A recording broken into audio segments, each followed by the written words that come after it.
I came to Moonshine University because starting a distillery or some sort of business in the alcohol industry has been a dream of mine for years now. I finally decided, okay, enough dreaming, it's time to get started. And in my online research, when I looked at other people who started businesses that I admired, all of them said either they took a class at Moonshine University or they wish they had taken a class. And so to me, that was the next logical step. Well, if all these people say it and they're doing well, that's where I need to be too.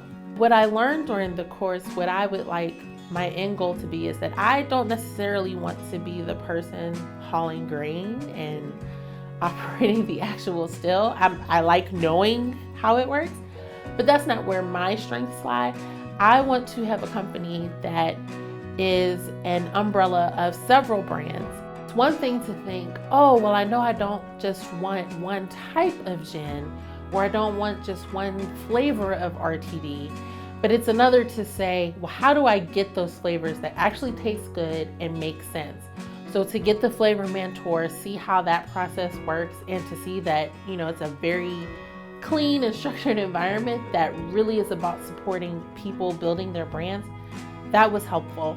So my next step after this class is already in the works. Based on the advice and the lessons we learned, I have a ton of meetings with ABC boards coming up just to let them know who I am, how I envision my company contributing to the local area. I want to create jobs for people. I want to incorporate local culture so that people understand that I respect not only where I'm from, but where I'm located and where I'm living. And then after that, I've actually already spoken with some people here, is to come back and work with Flavorman and work with Clay to do some R&D and product development. If you want to get into spirits, there are other opportunities, but none of them are Moonshine University.